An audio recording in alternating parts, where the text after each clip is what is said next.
California is less than a month away from an election that will determine whether Governor Gavin Newsom remains in office. A new CBS News poll finds the majority of both likely and registered voters in the state are not in favor of the recall. But the numbers still find a close race. This will be only the second recall election for governor in California's history. It is the result of a petition that gained more than 2.1 million signatures in support of recalling Newsom. 46 candidates are on the ballot challenging the governor. The recall is happening as wildfires burn and COVID cases rise there.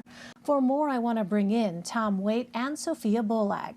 Tom is a reporter for our Los Angeles station, KCBS, and Sophia is a California politics reporter covering the Newsom administration for the Sacramento Bee. Welcome to both of you. Sophia, I want to start with you. What is the Newsom team saying about polls that do not show overwhelming support for him in the recall election? Yeah, the Newsom campaign admits that this is a situation that's really too close for comfort for them. In California, even though registered Democrats outnumber registered Republicans about 2-1, and Democrats overwhelmingly support the governor, enthusiasm is really on the side of people who want to recall him. And so as the polling you mentioned shows, and other polls have also shown, the race is really pretty neck and neck between those who want to recall him and those who do not. And the campaign is really speaking to their Democratic base. Newsom's campaign is speaking to his Democratic base, urging them to just cast their ballots because they're very concerned that Democrats won't vote because they just aren't super engaged or enthusiastic about this election. So you mentioned the base, Sophia. What else is Governor Newsom's team and the governor himself, what else are they doing to fight for his job? Yeah, so over the weekend, from Friday through today, really, he's been out on the campaign trail, really for the first time this year, urging people to just turn in their ballots. In California, every registered voter is being mailed a ballot. If you're in California, you've either received your ballot or you will be receiving a ballot in the next couple of days. And his campaign has been running television ads, doing phone banking, sending out many text messages. They're also going door to door in some communities where they feel like they can convince people who might, be on the fence about the recall or on the fence about returning their ballot, or might just not know much about the recall, might not understand that it's even going on or what the consequences would be. Really trying to reach those voters and convince them to turn in their ballots. Yeah, Tom, tell us a bit more about the voting processes. As I understand it, all 22 million registered voters in California are receiving a mail-in ballot for the recall election. And that's exactly right, Elaine. So, as you said, we all will receive a mail-in ballot, anyone who's registered. And the way the balloting works, and Sophia kind of touched on it, as you get the option to vote yes or no on the recall.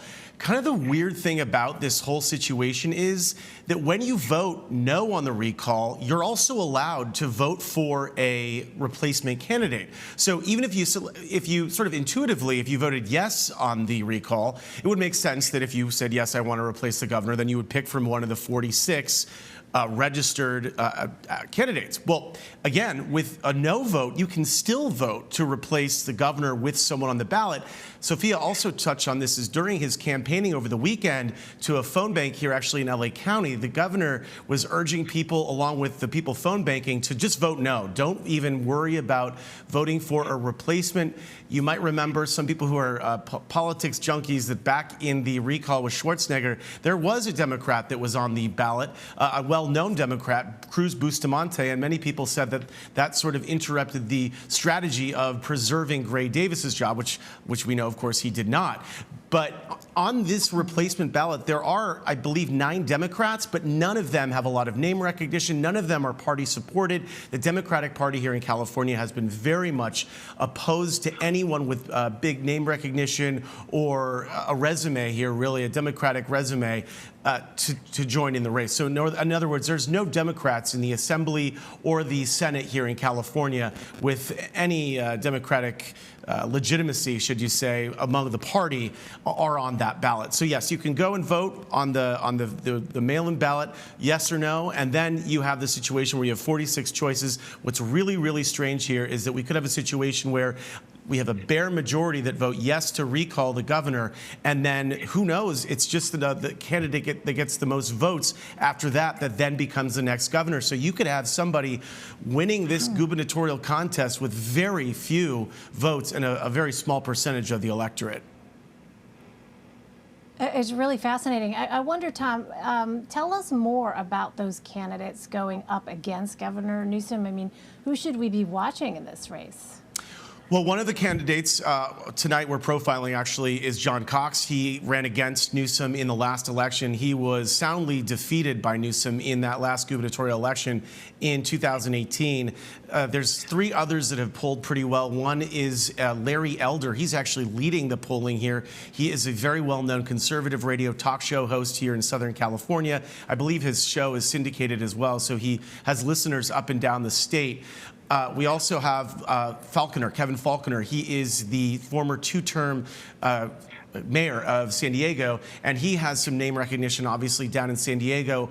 John Cox, as I mentioned, he's also from San Diego. And then the other gentleman who is now in sort of the fourth top slot right now polling is Kevin Kiley. He is a Northern California state assemblyman, and he is one that not a huge percentage of the vote right now, but he is getting, at least he's registering on some of the latest polling. The only Democrat that has reached anywhere significant in the polling situation is a 29-year-old named Kevin Paffrath, and he is a YouTuber. He's well known. He's very successful YouTuber and has made millions doing services on the internet. But again, he's not somebody he's not a mainstream party person per se here in California. So, but he is the Democrat that is polling with the strongest numbers at this point. So he too has a chance to take the governor's job. It's so interesting to hear about this process, Tom and Sophia, and the candidates and the possibilities would seem to be, at this point anyway, perhaps wide open. Can't wait to see. All right, Tom, Sophia, thank you both very much. And our local CBSN streams in California have